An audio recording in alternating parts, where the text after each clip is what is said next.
What if the people you love most started pulling away from you not because of who you are, but because of a smell you can't even detect? Picture this: you're a grandparent, arms open, waiting for your grandchild's hug, only to see them hesitate, wrinkle their nose, and mutter, "Grandpa, you smell funny." That single, innocent whisper can feel like a sledgehammer to your heart, cracking the confidence you've built over a lifetime.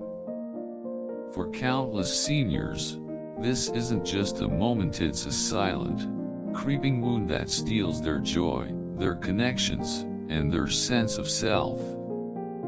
I'm Dr. Thomas Reed, a geriatric specialist with 30 years of experience, having cared for over 9,000 seniors across America. Welcome to the Living Fully After 50 community, where we're all about rediscovering joy, health, and connection after 50. Today, I'm not just sharing medical advice, I am telling you a story that changed my life and my practice forever. It's the story of Eleanor Harris, a 70-year-old widow whose quiet courage and heartbreaking journey revealed a truth I've spent decades unraveling. The old age smell is real. It's not your fault, and it can be overcome. If you've ever felt the sting of a loved one stepping back or an empty seat beside you on a bus, this is for you. Stay with me, because Eleanor's story and the science I've uncovered will show you how to reclaim your confidence and bring your family closer than ever.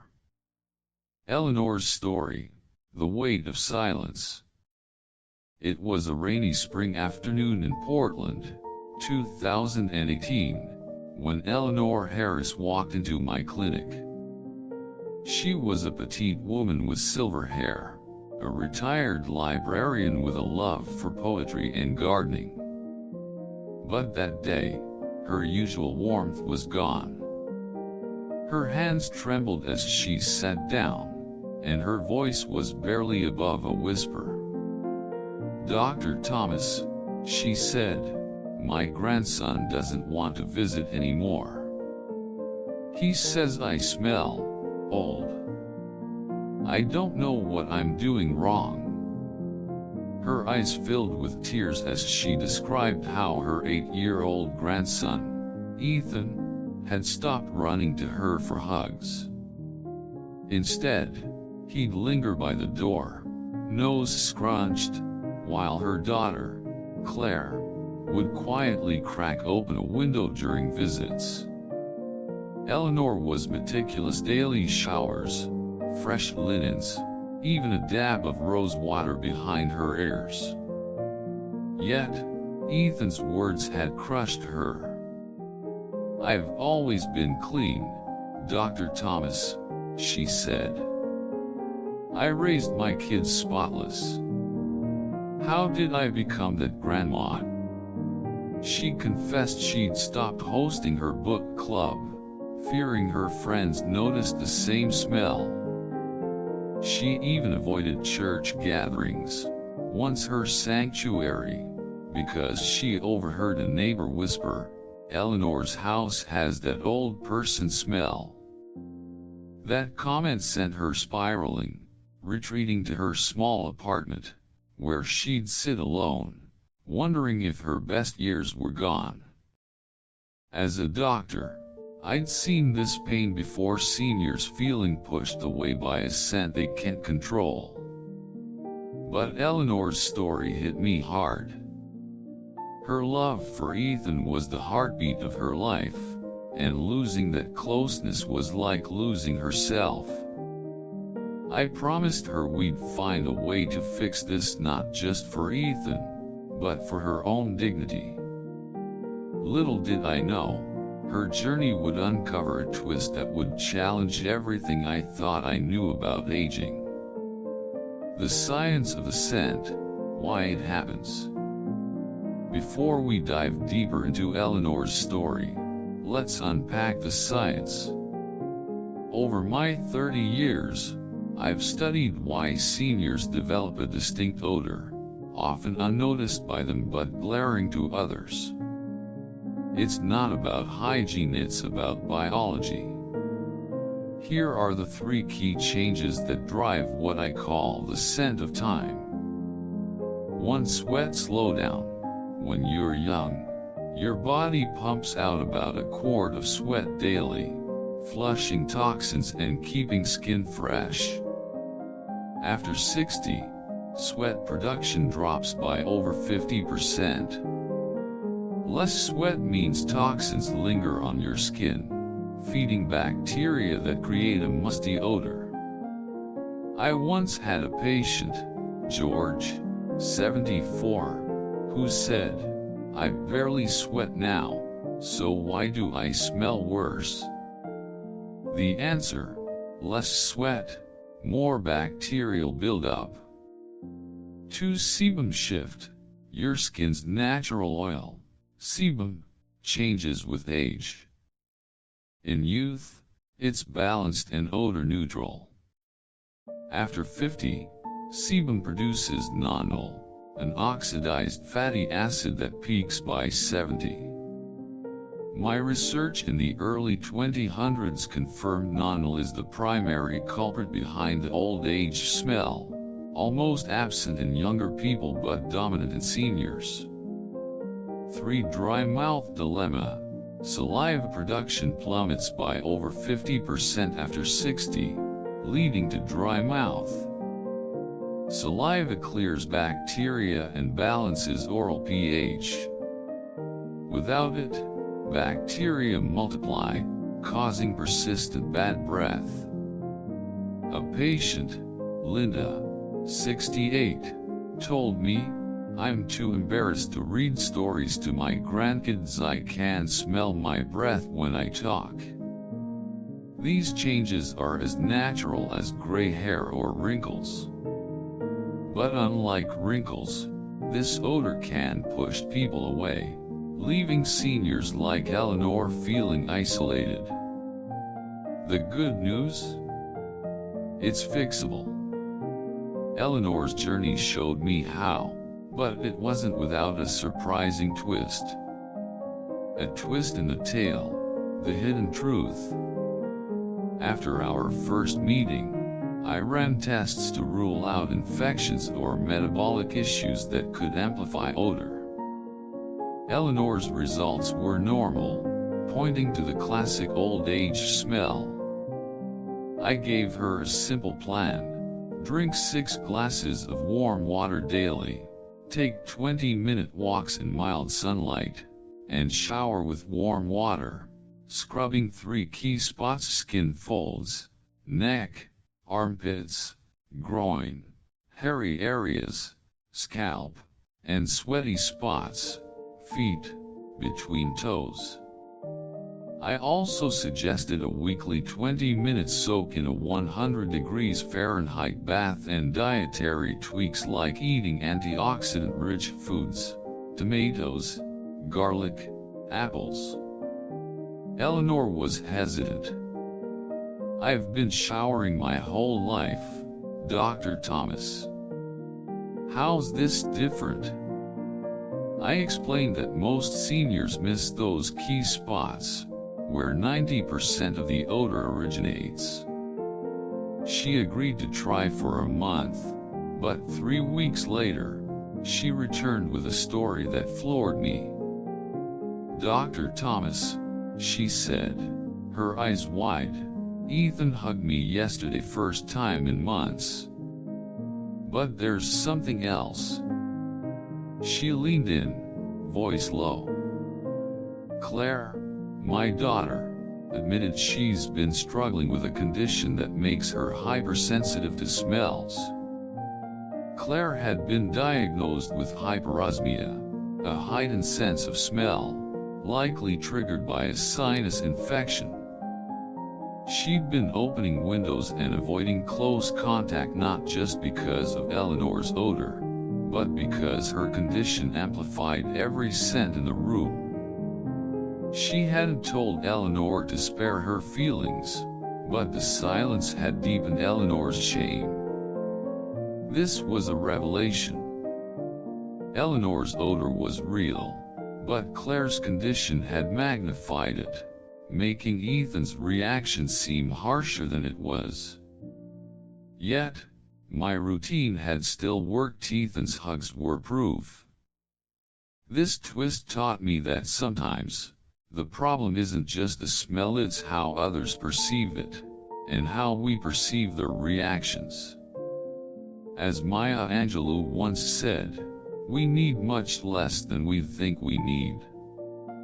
For Eleanor, a few simple changes were enough to bridge the gap. Stories of hope, others who found their way. Eleanor's story isn't alone. Over my career, I've seen countless seniors reclaim their confidence. Here are 3 more to inspire you.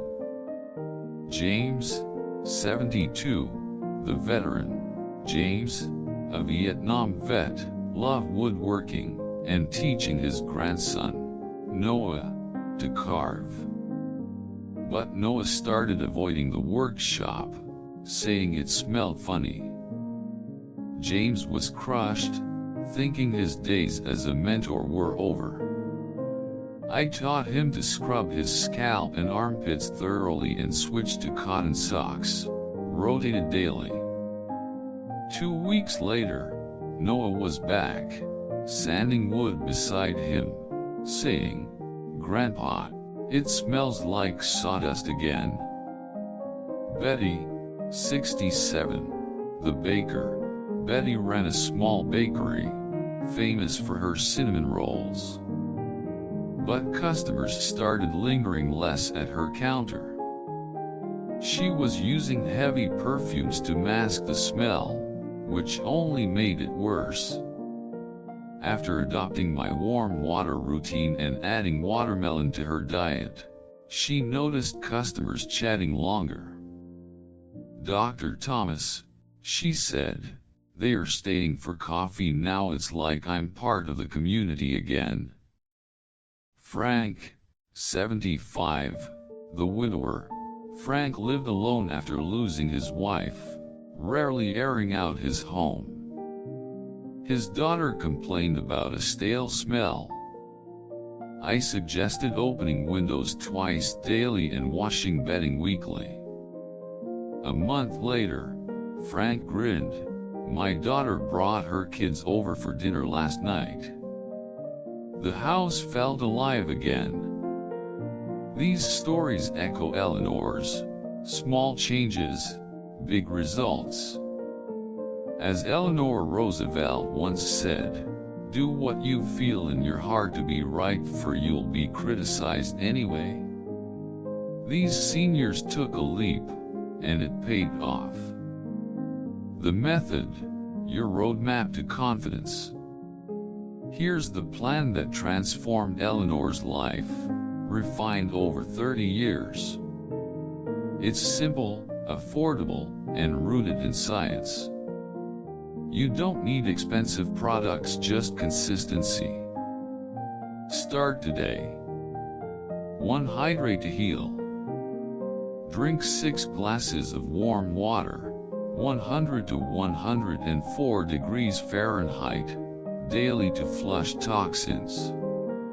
Set a schedule: 1 upon waking, before and after lunch, at 3 p.m., before dinner, before bed. Avoid excessive coffee or alcohol, they dehydrate, worsening odor. Betty added cucumber slices to her water, making it a refreshing ritual. 2. Walk in the light. Take a 20-minute walk in mild sunlight, before 10 a.m. or after 4 p.m. Sunlight kills skin bacteria, and gentle sweating clears toxins. If mobility's an issue, start with 10 minutes. Frank began with short porch walks and soon felt stronger, saying, "It's like my skin's breathing again." 3. Shower smart. Shower daily with warm water, 100 to 104 degrees Fahrenheit, not hot, to protect your skin barrier. Focus on 3 spots: skin folds, neck, armpits, groin, behind knees. Scrub gently with a soft cloth and mild soap. Hairy areas, scalp, armpits, chest. Massage thoroughly when shampooing to clear sebum. Sweaty spots, feet, between toes, palms. Dry thoroughly, use cotton socks, rotated daily. Once a week, soak in a 100 degrees Fahrenheit bath for 20 minutes to release deep dirt. James said his skin felt renewed after these soaks. 4. Eat for freshness. Eat antioxidant-rich foods: tomatoes, apples, garlic, strawberries to fight nodule production. Watery produce, watermelon, pears, flushes toxins. Add fiber, brown rice, oats, to prevent constipation, which reabsorbs toxins into the skin. Betty's daily smoothie, apple, cucumber, spinach, became her secret weapon. 5. Oral care overhaul. Brush thrice daily, scrape your tongue with a drugstore scraper, and chew xylitol gum after meals to boost saliva and curb bad breath. Linda said, "Scraping my tongue felt weird, but now my grandkids don't shy away when I talk." 6. Refresh your environment. Clothes, change underwear and socks daily, cotton only.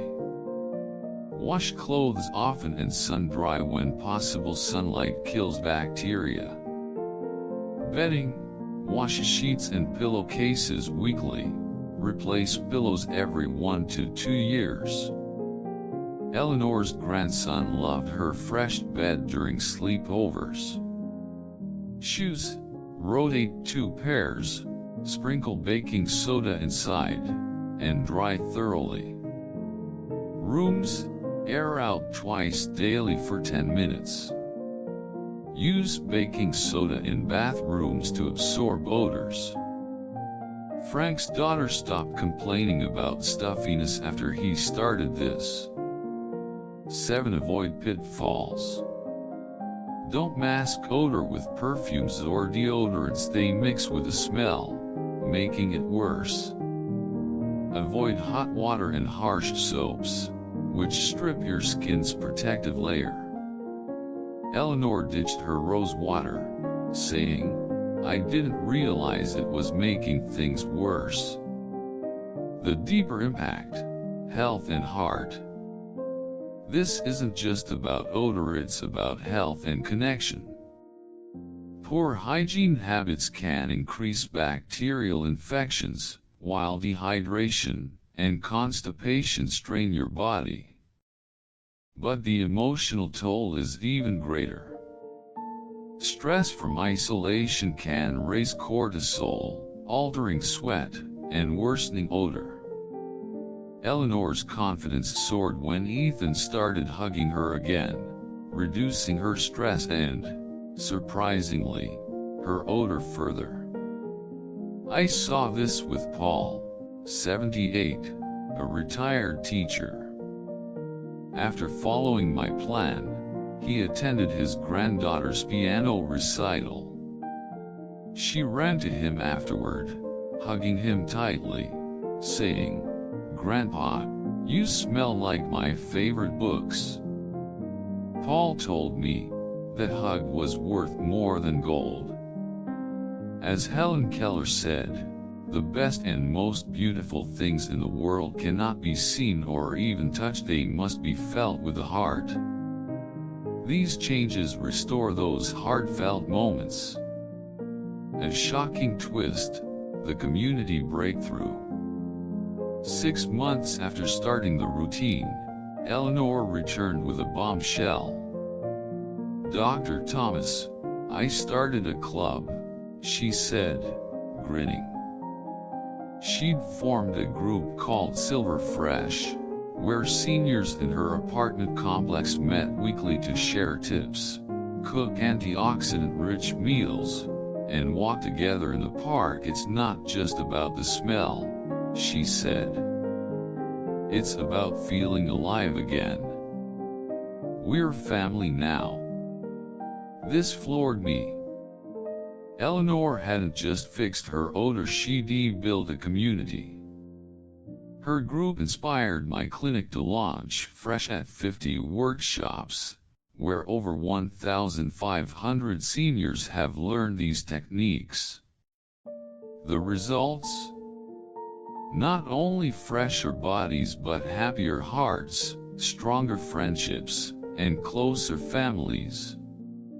Eleanor's club even organized a poetry night, where she read her favorite Emily Dickinson, "Hope is the thing with feathers slashed that perches in the soul." For her, hope had taken flight. Lessons from the journey, your path forward.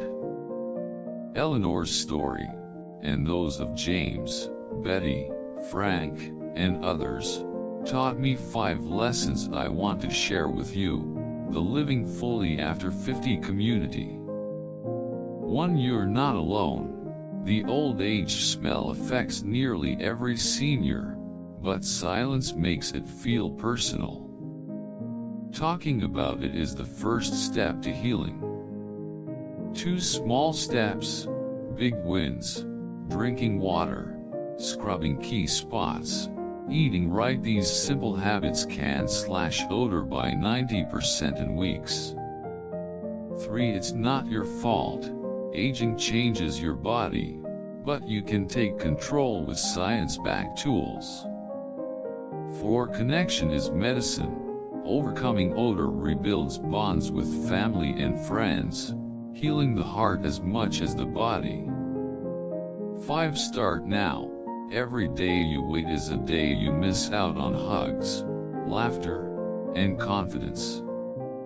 Begin with 1 glass of water tomorrow morning. Your call to action, live fully after 50. Eleanor's journey began with a whisper that broke her heart, a grandson's innocent comment that made her question her worth. But through simple changes, she didn't just reclaim her scent, she reclaimed her life. Today, she's a grandmother whose lap is Ethan's favorite storytelling spot, a poet leading a community, and a woman who radiates confidence at 70. If you're reading this, you might feel Eleanor's pain, a loved one pulling away, an empty seat, a quiet sense of shame. I'm here to tell you, you don't have to live like that. Over 30 years, I've seen thousands of seniors transform with these steps. You can too. As Nelson Mandela said, it always seems impossible until it's done. Your impossible starts with 1 step. Right now, try this. Drink a glass of warm water tonight. Tomorrow, scrub those key spots in the shower. Take a short walk in the morning sun.